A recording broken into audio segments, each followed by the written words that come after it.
Kitab 1 Samuel. Dan matilah Samuel. Seluruh orang Israel berkumpul meratapi dia dan menguburkan dia di rumahnya di Rama. Dan Daud berkemas lalu pergi ke padang gurun Paran. Ketika itu ada seorang laki-laki di Maon yang mempunyai perusahaan di Karmel. Orang itu sangat kaya. Ia mempunyai 3.000 ekor domba dan 1.000 ekor kambing. Ia ada di Karmel pada pengguntingan bulu domba-dombanya. Nama orang itu Nabal dan nama istrinya Abigail. Perempuan itu bijak dan cantik, tetapi laki-laki itu kasar dan jahat kelakuannya. Ia seorang keturunan Kaleb.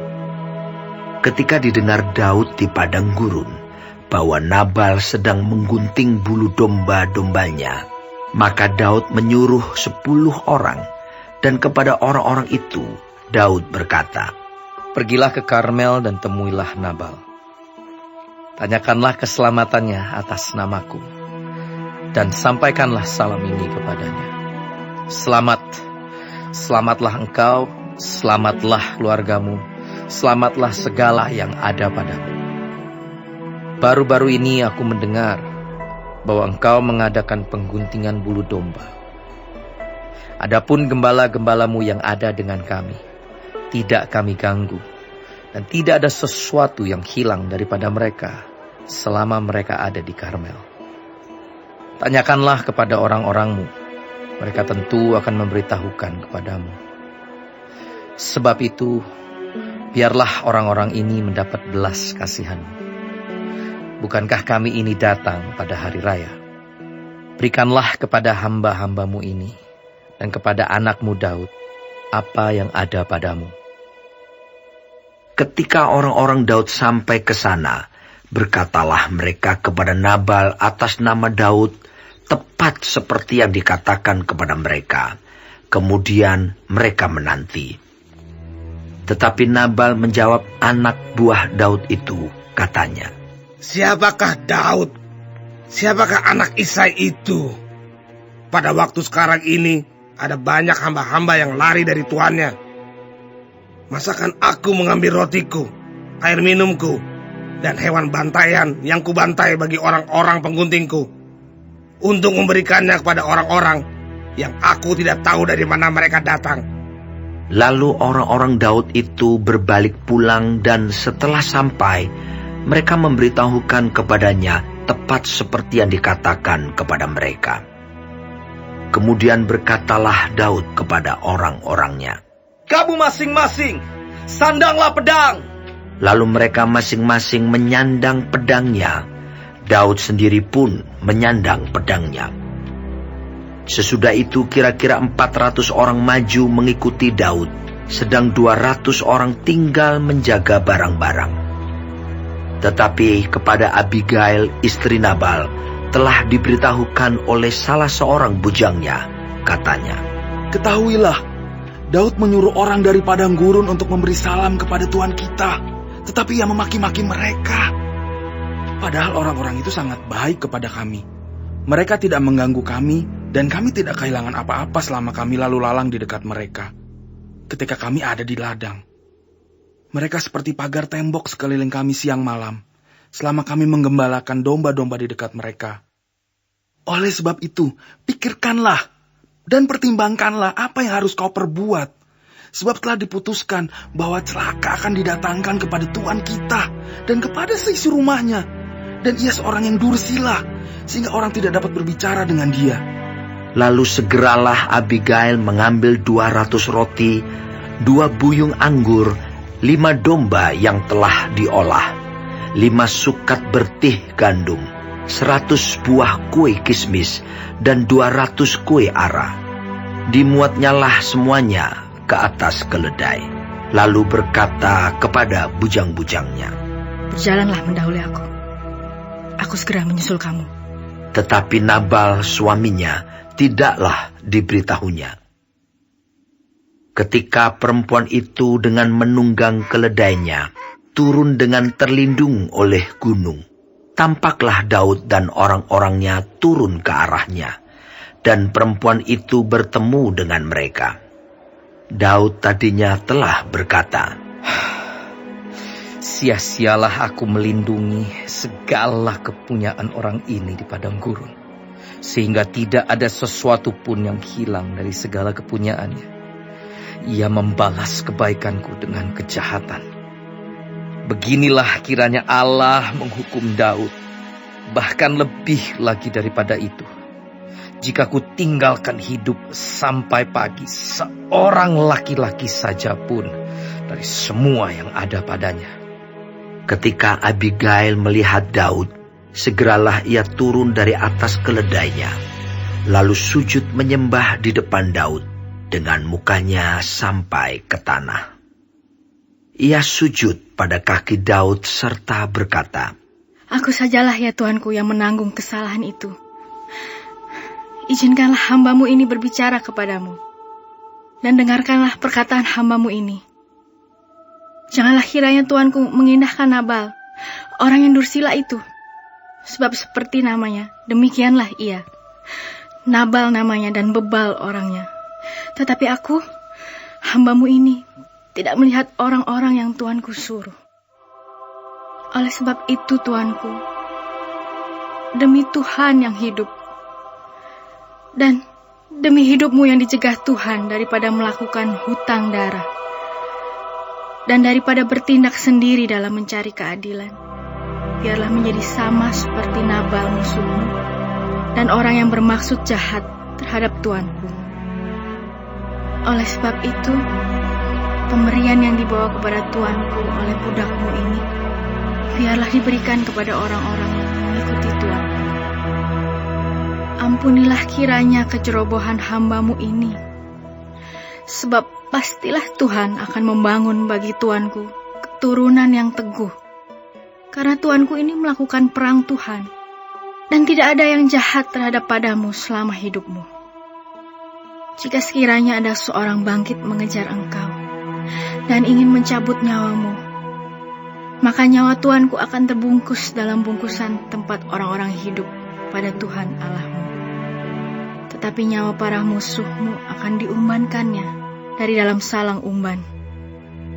Apabila Tuhan melakukan kepada Tuanku sesuai dengan segala kebaikan yang difirmankannya kepadamu, dan menunjuk engkau menjadi raja atas Israel, maka tak usahlah Tuanku bersusah hati dan menyesal karena menumpahkan darah tanpa alasan, dan karena Tuanku bertindak sendiri dalam mencari keadilan. Dan apabila Tuhan berbuat baik kepada Tuanku, ingatlah kepada hambamu ini. Lalu berkatalah Daud kepada Abigail, "Terpujilah Tuhan, Allah Israel, yang mengutus engkau menemui aku pada hari ini.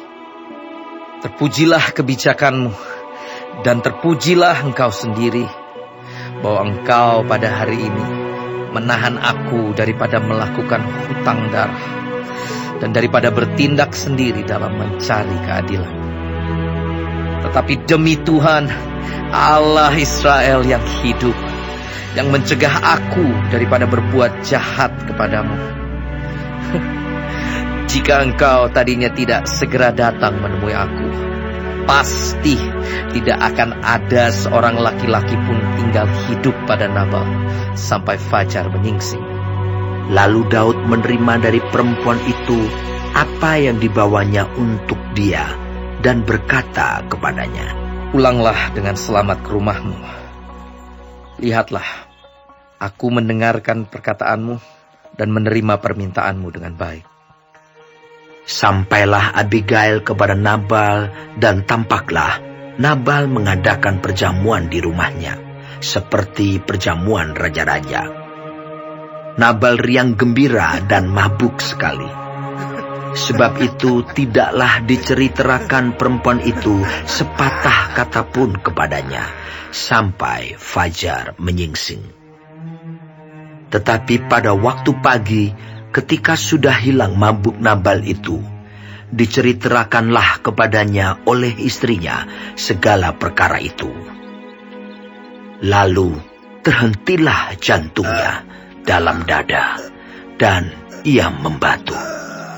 Dan kira-kira 10 hari sesudah itu, Tuhan memukul Nabal sehingga ia mati.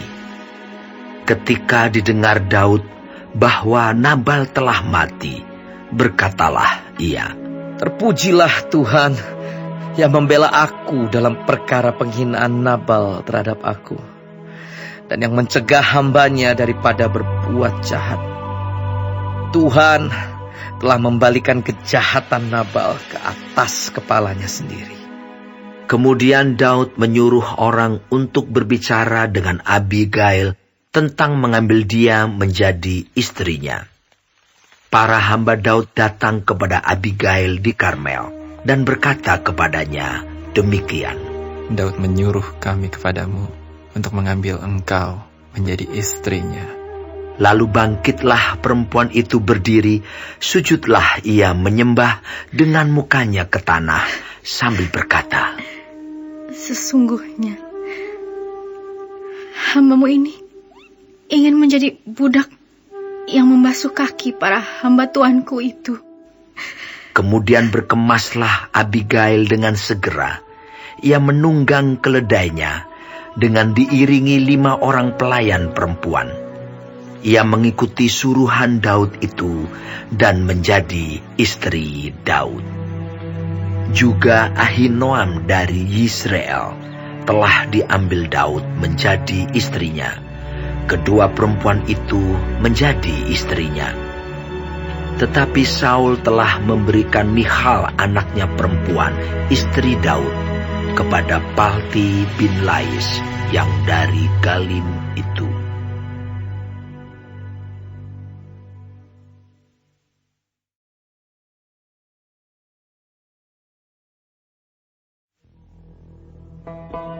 Datanglah orang Zif kepada Saul di Gibea serta berkata, Daud menyembunyikan diri di bukit Hakila, di padang belantara.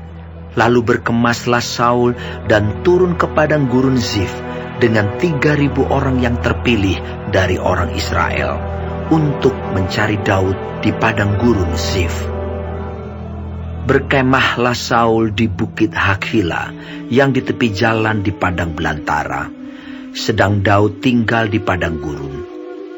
Ketika diketahui Daud bahwa Saul datang mengikuti dia ke padang gurun, disuruhnyalah pengintai-pengintai, maka diketahuinyalah bahwa Saul benar-benar datang.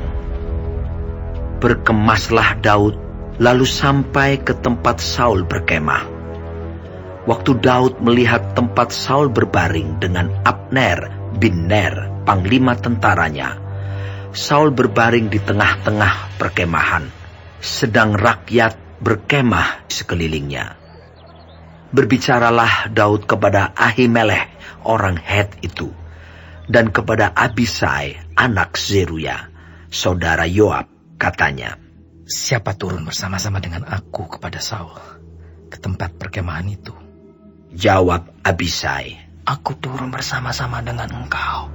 Datanglah Daud dengan Abisai kepada rakyat itu pada waktu malam, dan tampaklah di sana Saul berbaring tidur di tengah-tengah perkemahan, dengan tombaknya terpancung di tanah pada sebelah kepalanya, sedang Abner dan rakyat itu berbaring sekelilingnya. Lalu berkatalah Abisai kepada Daud, Pada hari ini Allah telah menyerahkan musuhmu ke dalam tanganmu. Oleh sebab itu izinkanlah kiranya aku menancapkan dia ke tanah dengan tombak ini, dengan 1 tikaman saja. Tidak usah dia kutancapkan 2 kali. Tetapi kata Daud kepada Abisai, Jangan musnahkan dia. Sebab siapakah yang dapat menjamah orang yang diurapi Tuhan dan bebas dari hukuman? Lagi kata Daud, Demi Tuhan yang hidup, niscaya Tuhan akan membunuh dia. Entah karena sampai ajalnya dan ia mati, entah karena ia pergi berperang dan hilang lenyap di sana. kiranya Tuhan menjauhkan daripadaku untuk menjamah orang yang diurapi Tuhan. Ambillah sekarang tombak yang ada di sebelah kepalanya dan kendi itu, dan marilah kita pergi. Kemudian Daud mengambil tombak dan kendi itu dari sebelah kepala Saul. Lalu mereka pergi. Tidak ada yang melihatnya, tidak ada yang mengetahuinya, tidak ada yang terbangun. Sebab sekaliannya tidur, karena Tuhan membuat mereka tidur nyenyak. Setelah Daud sampai ke seberang, berdirilah ia jauh-jauh di puncak gunung, sehingga ada jarak yang besar antara mereka. Dan berserulah Daud kepada tentara itu, dan kepada Abner bin Ner, katanya, "Tidakkah engkau menjawab, Abner?" Maka jawab Abner, katanya, "Siapakah engkau ini yang berseru-seru kepada raja?" Kemudian berkatalah Daud kepada Abner, "Apakah engkau ini bukan laki-laki? Siapakah yang seperti engkau di antara orang Israel? Mengapa engkau tidak mengawal tuanmu raja? Sebab ada seorang dari rakyat yang datang untuk memusnahkan raja, tuanmu itu. Tidak baik hal yang kau perbuat itu. Demi Tuhan yang hidup, kamu ini harus mati. Karena kamu tidak mengawal tuanmu, orang yang diurapi Tuhan itu. Sekarang, lihatlah, di mana tombak raja dan kendi yang ada di sebelah kepalanya." Saul mengenal suara Daud. Lalu ia berkata, "Suara muka itu, anakku Daud." Jawab Daud, "Suaraku, tuanku raja." Lalu berkatalah ia, "Mengapa pula tuanku mengejar hambanya ini? Apa yang telah kuperbuat? Apakah kejahatan yang melekat pada tanganku? Oleh sebab itu, kiranya tuanku raja mendengarkan perkataan hambanya ini. Jika Tuhan yang membujuk engkau melawan aku, maka biarlah ia mencium bau korban persembahan. Tetapi jika itu anak-anak manusia, terkutuklah mereka di hadapan Tuhan.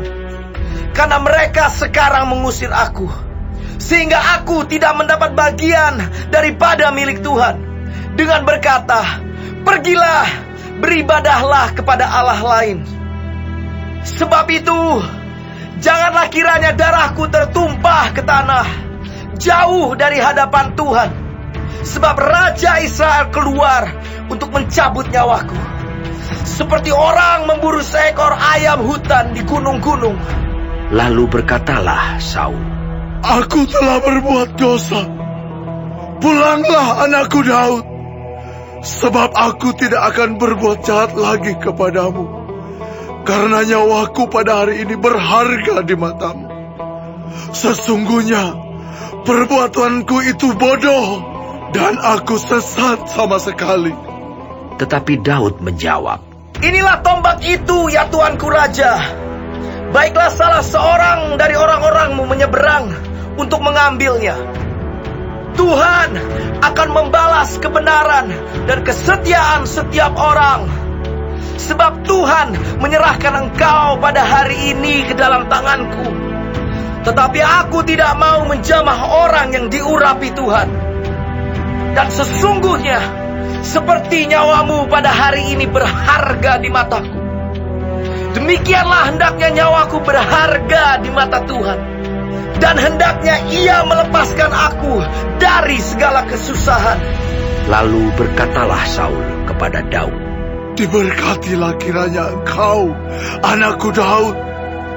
Apa jua pun yang kau perbuat, pastilah engkau sanggup melakukannya." Lalu pergilah Daud meneruskan perjalanannya, dan pulanglah Saul ke tempatnya.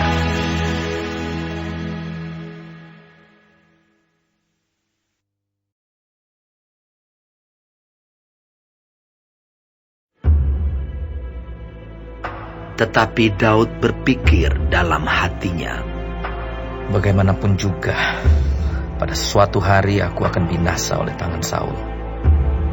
Jadi tidak ada yang lebih baik bagiku selain meluputkan diri dengan segera ke negeri orang Filistin. Maka tidak ada harapan bagi Saul untuk mencari aku lagi. di seluruh daerah Israel, dan aku akan terluput dari tangannya. Bersiaplah Daud, lalu berjalan ke sana.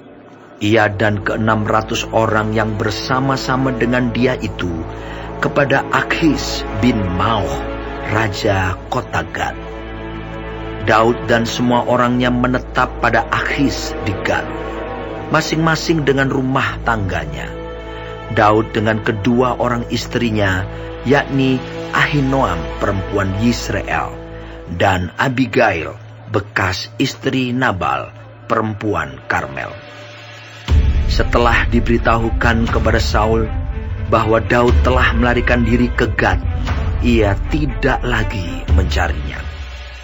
Berkatalah Daud kepada Akhis, "Jika kiranya aku mendapat belas kasihanmu, biarlah diberikan kepadaku tempat di salah satu kota di tanah datar, supaya aku tinggal di sana.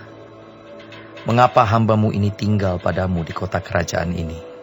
Maka pada hari itu Akhis memberikan Siklak kepadanya. Itulah sebabnya Siklak menjadi kepunyaan raja-raja Yehuda sampai sekarang. Dan lamanya Daud tinggal di daerah orang Filistin adalah 1 tahun 4 bulan. Maka Daud dan orang-orangnya bergerak maju dan menyerbu orang Gesur, orang Girzi, dan orang Amalek. Sebab orang-orang inilah penduduk negeri itu yang membentang dari Telam ke arah Syur sampai tanah Mesir. Apabila Daud memusnahkan negeri itu, seorang pun tidak dibiarkannya hidup, baik laki-laki maupun perempuan. Ia merampas kambing domba, lembu, keledai, unta, dan pakaian. Kemudian pulanglah ia dan kembali kepada Akhis. Jika Akhis bertanya, "Di mana kamu menyerbu pada hari ini?" maka jawab Daud, "Di tanah Negeb Yehuda," atau "Di tanah Negeb orang Yerahmeel," atau "Di tanah Negeb orang Keni." Daud tidak membiarkan hidup seorang pun, baik laki-laki maupun perempuan, untuk dibawa ke Gad, sebab pikirnya, "Jangan-jangan mereka mengabarkan tentang kami dengan berkata, 'Beginilah dilakukan Daud.'" Itulah kebiasaannya selama ia tinggal di daerah orang Filistin. Tetapi Akhis mempercayai Daud sebab pikirnya, "Tentulah ia telah membuat diri dibenci di antara orang Israel, bangsanya. Ia akan menjadi hambaku sampai selamanya."